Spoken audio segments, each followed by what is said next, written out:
The images coming out of the Middle East are intense. Missiles lighting up the night sky, drones flying across borders, entire cities preparing for the worst. But behind every explosion, behind every military operation, there is something far less visible, yet far more powerful. Money. War is not just fought with weapons, it is sustained with financing. And that is where the real mystery begins. Because on paper, Iran should not be able to afford this war. For years, Iran has been under heavy sanctions imposed by countries like United States and supported by allies such as Israel. Its banking system has been restricted, its oil exports targeted, and its economy squeezed from nearly every direction. Its currency has lost significant value, inflation has surged, and foreign investment has almost disappeared. By all traditional economic indicators, Iran should be struggling just to survive, let alone fight a war. And yet the reality tells a very different story. Missiles are still being launched, regional allies are still being funded, military operations are still ongoing, which leads us to a question that cannot be ignored anymore. How is Iran still paying for all of this? To understand the answer, you have to stop looking at Iran's economy as a normal system, because it isn't. What you see officially is only the surface. Underneath, there is an entirely different structure, a hidden system designed not for prosperity, but for survival under pressure. A system that has been built carefully, patiently, over decades. If you look at official economic data, Iran appears deeply strained. Government spending requirements are massive. Even before this conflict escalated, the country needed billions of dollars every month just to keep basic functions running: public salaries, subsidies, infrastructure, and internal security. Now add the cost of war on top of that. Military operations are expensive. Maintaining readiness, producing weapons, funding logistics, and supporting allied groups across the region, it all adds up quickly. In most cases, a country under this level of pressure would face immediate financial collapse. But Iran has adapted, not by fixing its economy in the traditional sense, but by reshaping how money flows entirely. At the core of this transformation is something often described as a resistance economy. It is not designed to compete globally. It is designed to survive isolation. Instead of relying on international systems, it builds alternatives. Instead of transparency, it relies on opacity. Instead of efficiency, it prioritizes resilience. Over time, Iran has reduced its dependence on external systems and increased internal control. Domestic production has been expanded. Taxation has been strengthened. Non-oil exports have been encouraged, and key industries have been brought under tighter state influence. On the surface, these changes may look like ordinary economic reforms, but in reality, they are part of a much larger strategy to ensure that even if the country is cut off from the global system, it can still function, and more importantly, it can still fight. But internal adjustments alone are not enough. War requires hard currency, dollars, euros, assets that can be used internationally, and this is where the second layer of the system comes into play. Iran has spent years building up foreign exchange reserves, essentially creating a financial buffer for times of crisis. These reserves are used to stabilize the economy, pay for essential imports like food and medicine, and now increasingly, to support wartime needs. But there is a critical limitation. Not all of these reserves are accessible. A significant portion is frozen in foreign countries due to sanctions, which means the usable amount is far smaller than it appears on paper. This creates a dangerous reality, because reserves are not a renewable resource. They are a countdown. Every dollar spent brings the system closer to its limit. So if reserves are limited, and the official economy is under pressure, then where is the ongoing cash flow coming from? This is where the story takes a deeper turn. Because Iran does not rely only on visible financial channels. It operates through a network that exists in the shadows of the global economy. At the center of this network is one critical fact.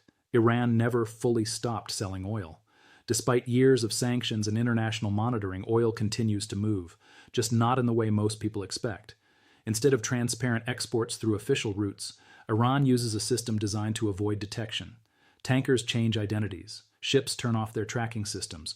Oil is transferred between vessels in open waters, far from regulatory oversight. It is then sold through intermediaries, often at discounted prices, to buyers willing to take the risk or benefit from cheaper supply. The result is a steady flow of revenue that rarely appears in official reports. This is not just trade, it is a parallel market, and it remains one of the most important lifelines for Iran's war financing. But even this is only part of the picture. Because over time, Iran has learned a critical lesson. If you cannot use the global system, you build your own. Inside the country, a significant portion of the economy is not controlled by traditional private companies. It is managed by entities closely linked to the state, and among these, One organization stands above all others: the Islamic Revolutionary Guard Corps. The IRGC is often described as a military force, but in reality it is far more than that. It is an economic empire. Over the years, it has expanded its influence across construction, energy, telecommunications, logistics, and major infrastructure projects. In many ways, it operates like a state within a state, with its own revenue streams, supply chains, and networks of influence.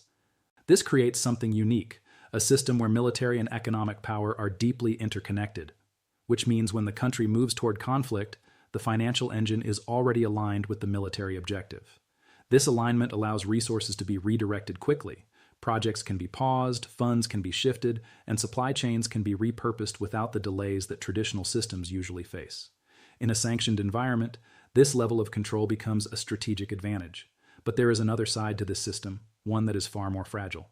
Because while it is effective under pressure, it comes at a cost. Transparency is limited. Efficiency is reduced. The risk of corruption increases. And most importantly, the burden shifts to the population. Inflation rises. Living costs increase. Economic inequality grows.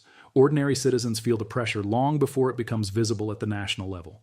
This creates internal strain, the kind that does not appear immediately on the battlefield but builds quietly over time. And that brings us back to the central idea of this entire story. What we are witnessing is not a strong economy. It is a survival economy, a system designed to function under stress, not to thrive. It can sustain a war, but only within limits. Because every hidden network, every workaround, every alternative system eventually faces the same question: how long can it last? And that is where the real tension begins, not just on the battlefield, but inside the economy itself. Because while the world watches missiles and military movements, a quieter battle is unfolding, a battle of resources, a battle of endurance, a battle that may ultimately decide how long this war can continue. And in the next part, we go deeper into the shadows, into the hidden financial pipelines that do not appear in official reports. From smuggling networks to cryptocurrency flows to black market trade routes that stretch across continents, this is where the real money moves, and where the rules of the global financial system no longer apply. If the first layer of Iran's war financing is about survival, then the second layer is about invisibility. Because beyond oil shipments and state-controlled industries, there exists an entire financial ecosystem that does not appear in official reports, does not follow international rules, and in many cases, does not even exist on paper. This is the shadow network, and this is where the real money moves. To understand how it works, you have to shift your perspective. Forget banks, regulations, and formal trade agreements. Instead, think in terms of routes, intermediaries, and systems designed specifically to bypass restrictions. Because when a country is cut off from the global financial system, it doesn't stop operating. It adapts. One of the most important elements of this adaptation is smuggling, not in the traditional sense of small-scale illegal trade, but as a large, organized, cross-border economic system. Across Iran's borders, with countries like Iraq, Turkey, and Afghanistan, there are routes that have been active for years. Some of them existed long before sanctions. But under pressure, they have evolved into something much more sophisticated. Fuel is transported unofficially. Goods are moved without documentation. Cash flows through networks that operate outside the formal banking system. Gold is used as a medium of exchange. Entire supply chains function without ever touching regulated institutions. And the scale of this activity is far larger than most people realize. Because in a sanctioned economy, the black market is not just a side system, it becomes the system. These networks allow Iran to do three critical things at once: generate revenue, maintain supply chains, and bypass restrictions that would otherwise cripple its economy. But smuggling alone cannot sustain a modern war. For that, you need speed. You need flexibility. You need a system that can move money across borders instantly, without detection. And this is where the story enters the digital world. Over the past few years, Iran has increasingly turned to cryptocurrency as a financial tool, not as a replacement for traditional systems, but as a workaround. Cryptocurrency operates outside centralized control. It does not require banks. It does not depend on international approval. Transactions can be conducted across borders in minutes, sometimes seconds. For a country under sanctions, this is more than convenience. It is an opportunity. Iran has reportedly developed multiple ways to use crypto in its financial strategy. Mining operations, often powered by subsidized electricity, generate digital assets that can be sold internationally. Transactions can be routed through multiple wallets, making them difficult to trace. Payments can be made without triggering traditional financial monitoring systems. In simple terms, crypto creates a financial backdoor. and in a restricted environment, backdoors become essential. But even this is only one piece of a much larger puzzle, because Iran's financial network is not just about moving money. It's about moving influence. And that brings us to another critical component: regional proxy networks. For years, Iran has built alliances with non-state actors across the Middle East. These groups operate in different countries, but they are connected through a shared strategic framework. Funding these networks is not always direct. It does not always move through official channels. Instead, it flows through a combination of methods: cash transfers, trade-based financing, informal banking systems, and local economic activities. In many cases, these groups are partially self-funded through local operations, but they also receive support that is structured in ways designed to avoid detection. This creates a distributed financial model. Instead of one central system, there are multiple interconnected nodes, and this makes it far more resilient, because even if one channel is blocked, others continue to function. Another key element in this system is something known as hawala. It is an informal method of transferring money that has been used for centuries across parts of Asia and the Middle East. It operates without physical movement of cash across borders. Instead, it relies on trust-based networks of brokers. A person deposits money with a broker in one country. A corresponding broker in another country releases the equivalent amount to the intended recipient. No bank transfer, no official record, just a network of relationships. In a modern financial system, this might seem outdated, but under sanctions it becomes extremely powerful, because it is almost impossible to track. And when combined with other systems, smuggling, crypto, trade networks, it becomes part of a larger invisible web. Now, add another layer to this: front companies. These are businesses that appear legitimate on the surface, but are used to facilitate financial transactions behind the scenes. They can be involved in import-export operations, logistics, or even manufacturing. On paper, everything looks normal, but in reality, these companies act as intermediaries, moving money, goods, and resources in ways that avoid scrutiny. They create distance between the source and the destination. And in doing so, they make the entire system harder to trace.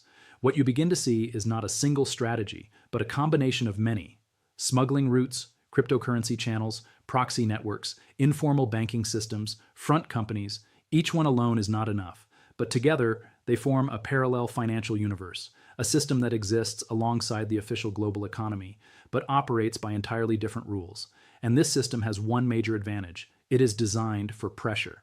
Traditional economies rely on stability, on predictability, on trust in institutions, but shadow systems rely on adaptability.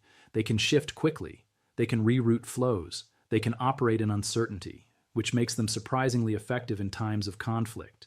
But there is a trade-off, because while this system provides flexibility, it also introduces risk. Transactions are less secure, costs are higher, efficiency is lower. And perhaps, most importantly, control is more difficult to maintain. Leakages happen, corruption spreads, resources are lost along the way. This means that while money continues to flow, not all of it reaches its intended destination. And over time, that matters. Because war is not just about access to money. It is about how effectively that money is used. And that brings us to a critical realization. Iran's financial strategy is not built on strength. It is built on endurance. It is not about having unlimited resources. It is about making limited resources last as long as possible, stretching every channel, maximizing every flow, using every available pathway, no matter how unconventional. But even the most complex system has limits, because the more layers you add, the more fragile the structure becomes, and this is where the pressure begins to build, not from outside, but from within the system itself. Because maintaining a shadow network at this scale requires constant coordination, constant adaptation, constant risk-taking, and one disruption, just one, can create a chain reaction, a blocked route, a seized shipment, a traced transaction.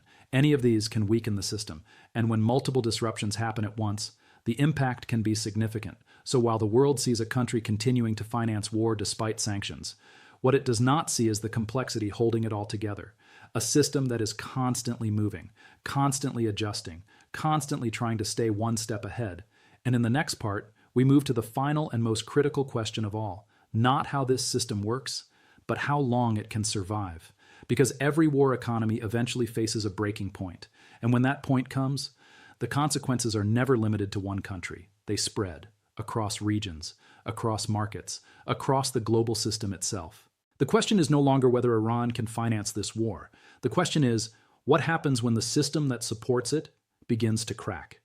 The system you've just seen is complex, adaptive, and surprisingly resilient, but it is not limitless. Because every war economy in history, no matter how sophisticated, eventually faces the same question: not how it survives, but how long it can keep surviving. And this is where the story enters its most critical phase, because what looks like stability on the surface is often pressure building underneath. Right now, Iran is managing a delicate balance. Money is still flowing, operations are still ongoing, the system is still functioning, but every part of that system is under strain. Foreign reserves are being used, oil revenues are uncertain, shadow networks are becoming more exposed, and inside the country, the real pressure is beginning to show. Inflation is rising, the cost of living is increasing. The national currency continues to weaken. For ordinary people, the war is not just something happening on distant front lines. It is showing up in daily life, in food prices, in fuel costs, in economic uncertainty. And this is where war financing becomes more than just an economic issue. It becomes a political one, because no system, no matter how controlled, can ignore internal pressure forever. History has shown this again and again. Wars are not only lost when armies fail, they are lost when economies collapse or when public pressure becomes too strong to sustain the cost. And Iran is not immune to that reality. At the same time, pressure is also building from outside. Sanctions are not static, they evolve, they adapt. And as Iran's methods become more visible, countermeasures become more aggressive. Shipping routes are monitored more closely. Financial networks are tracked more carefully. Intermediaries face increasing scrutiny. Even shadow systems over time leave patterns. And patterns can be detected. This creates a constant cycle. Iran adapts. The system responds. Iran adapts again. But each cycle becomes more difficult, more costly, more risky. And then there is the global factor. Because this is not just a regional issue anymore. It is connected to the broader international system. Oil markets are already reacting. Energy prices are fluctuating. Supply chains are adjusting. Even the threat of disruption, especially around critical choke points like the Strait of Hormuz, is enough to send shockwaves through global markets. And this creates a paradox. Because rising oil prices can actually benefit Iran in the short term. Higher prices mean higher value for every barrel sold, even through unofficial channels. But at the same time, they increase global pressure. They raise the stakes. They bring more attention. And more attention means more enforcement. Which brings us back to the central tension of this entire system. Iran's war financing model works because it stays in the shadows. But the longer the war continues, the harder it becomes to stay hidden. And this is where the idea of a breaking point begins to take shape. Not as a single moment, but as a process. A gradual buildup of pressure across multiple fronts. Economic pressure, political pressure, operational pressure. Each one alone may not be enough to disrupt the system, but together, they create something much more powerful: instability. Imagine a scenario where multiple factors begin to shift at the same time. Oil routes become more restricted. Crypto channels face tighter controls. Smuggling networks are disrupted. Internal inflation accelerates. None of these are impossible. In fact, many are already happening in small ways. The question is what happens when they start happening together, because that is when a system designed for resilience begins to face its limits. And when that happens, the impact does not remain contained. It spreads. Financial strain affects military capability. Military pressure affects strategic decisions. Strategic decisions affect regional stability. And suddenly, what started as a financial challenge becomes a geopolitical shift. This is why understanding war financing is so important, because it reveals something that is often overlooked. Wars are not sustained by weapons alone. They are sustained by systems, invisible systems, fragile systems, systems that must function continuously, under constant pressure. And when those systems begin to weaken, everything else follows. So the real question is no longer whether Iran can finance this war. We already know that it can. The real question is, at what cost? And for how long? Because every dollar spent, every workaround used, every hidden channel activated, adds to a growing burden. A burden that does not disappear, it accumulates. Until eventually, it demands a response, and that response can take many forms. Economic adjustment, strategic recalibration, or, in some cases, de-escalation. Because when the cost of sustaining a conflict becomes higher than the cost of ending it, even the most determined systems begin to change. But until that moment arrives, the system continues, quietly, efficiently, operating in the background, funding a war that, on paper, should not even be possible. This is not just a story about Iran. It is a story about how modern conflicts are fought in ways we don't always see, through networks instead of nations, through systems instead of structures, through money instead of headlines. And as this conflict continues to evolve, one thing is certain. The battlefield is not just on land or in the air. It is in the economy. It is in the shadows. And it is in the systems that decide how long a war can truly last. Because in the end, the side that runs out of money is the side that runs out of time.